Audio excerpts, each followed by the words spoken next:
Welcome back to the Victory Education Lounge. I'm your host, Maurice, and today we're diving into a fascinating topic. Artificial sweeteners. Do they affect insulin resistance?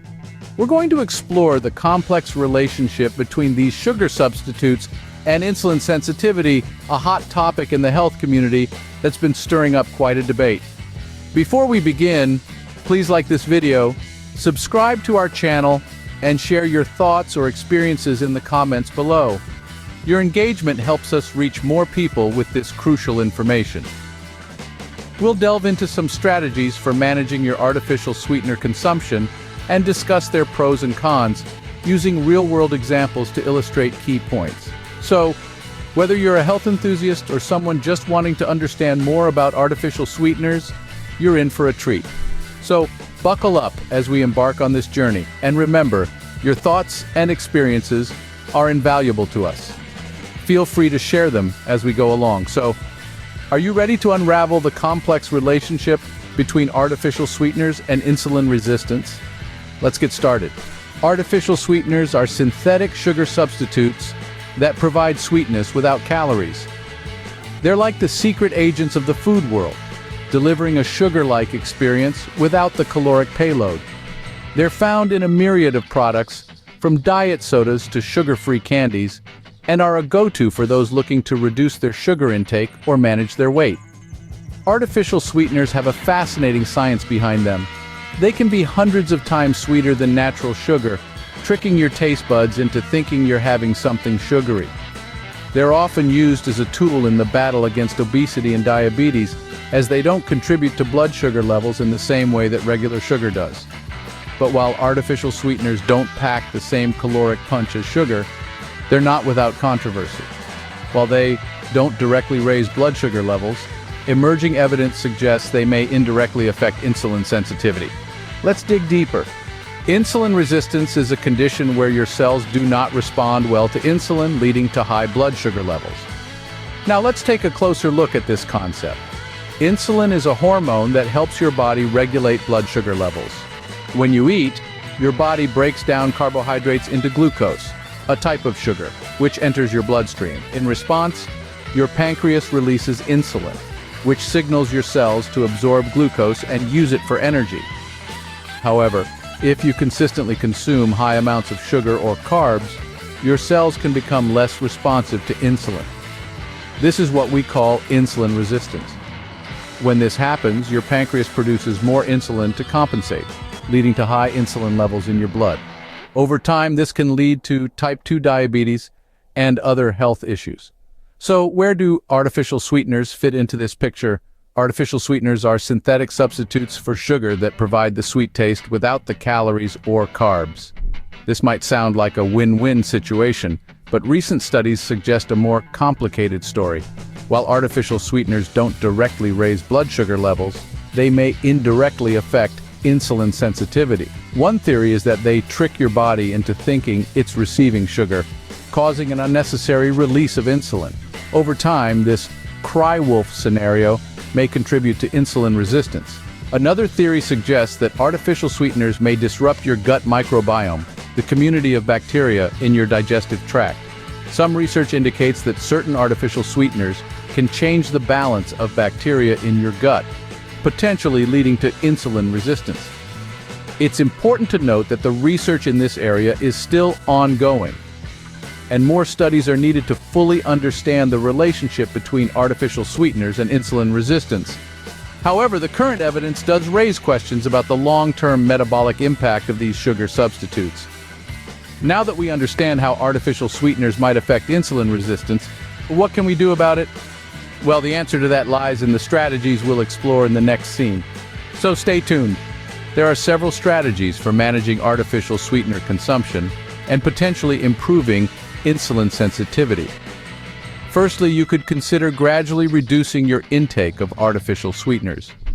The upside to this is that it allows your taste buds to adjust to less sweetness over time. However, the downside is that it could initially lead to cravings for sweet foods. For instance, Sarah, who is in her 40s, improved her insulin sensitivity by slowly reducing her diet soda intake over 6 months. Another strategy is to opt for natural, low glycemic sweeteners. These can provide sweetness with some nutritional benefits. However, they may still impact blood sugar levels, albeit less than regular sugar. Mark, who is in his mid-50s, switched from artificial sweeteners to small amounts of stevia and saw improvements in his metabolic markers. You could also focus on consuming whole, unprocessed foods. This strategy naturally reduces exposure to artificial sweeteners. However, it does require more meal planning and preparation. Lisa, who is in her late 30s, improved her insulin sensitivity by eliminating most packaged foods containing artificial sweeteners. Practicing mindful consumption of sweet foods is another strategy. This increases awareness of sweetener intake and its effects. The catch is that it requires consistent practice and effort. Tom, in his 50s, reduced his overall sweetener consumption by practicing mindful eating, leading to improved blood sugar control. Spicing up your meals is another way to reduce dependence on sweeteners. It adds variety and potential health benefits. However, it may take time to adjust to new flavors. Emily, in her mid-40s, reduced her need for sweeteners by incorporating cinnamon and vanilla in her coffee and oatmeal. Staying hydrated with unsweetened beverages can also help. It eliminates liquid sources of artificial sweeteners. However, it may be less appealing initially for those used to flavored drinks. David, in his 60s, improved his metabolic health by replacing diet sodas with water infused with fresh fruits. Reading food labels carefully is another strategy. It increases awareness of hidden artificial sweeteners, but it can be time-consuming and requires label literacy. Maria, in her mid-30s, significantly reduced her artificial sweetener intake after learning to identify them on food labels. Lastly, addressing emotional reasons for sweetener use can be beneficial. This tackles root causes of sweetener dependence. However, it may require professional help or significant self-reflection.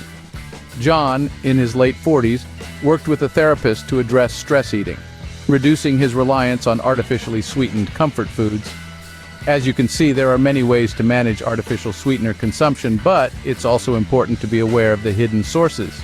Artificial sweeteners are not just in your diet soda. They can be hidden in many foods and beverages you consume every day. Let's shed some light on these covert culprits.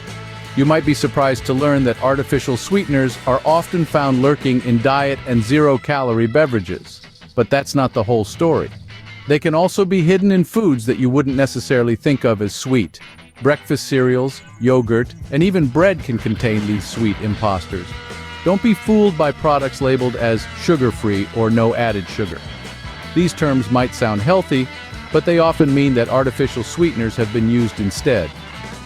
This is particularly common in foods marketed for weight loss or diabetes management. And let's not forget about condiments. Salad dressings, ketchup, and barbecue sauce can all contain artificial sweeteners, adding an unexpected dose of sweetness to your meal. Even some medications and supplements, especially chewable and liquid ones, may contain artificial sweeteners. Always read labels and ask your pharmacist if you're unsure. So how can you identify these hidden sources? Look for names like aspartame, sucralose, or saccharin on the ingredient list. Also be aware of terms like acesulfame, potassium, or neotame. These are less familiar names, but they're still artificial sweeteners. Being mindful of these hidden sources can go a long way in managing your artificial sweetener consumption. So, do artificial sweeteners affect insulin resistance?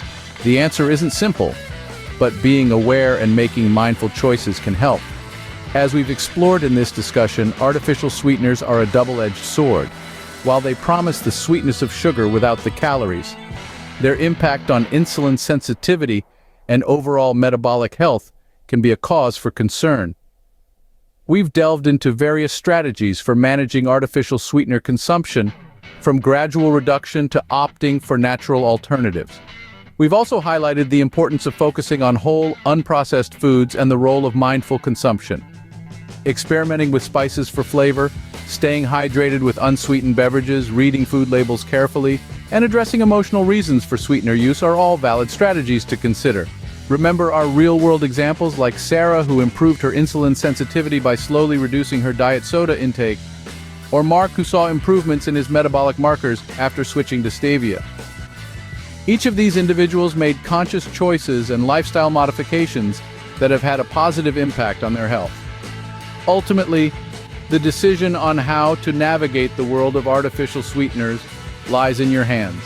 It's about making educated choices, staying informed, and finding what works best for you. As we wrap up, I want to remind you that the information provided here is for educational and entertainment purposes only. Any health-related decisions should be discussed with a licensed physician. Your health is unique, and what works for one person may not work for another. Thank you for joining us in the Victory Education Lounge. If you found this video helpful, please give it a thumbs up, share it with friends and family who might benefit, and don't forget to subscribe for more informative content. Until next time, this is Maurice, wishing you health and vitality in your journey to understand and optimize your body's incredible systems.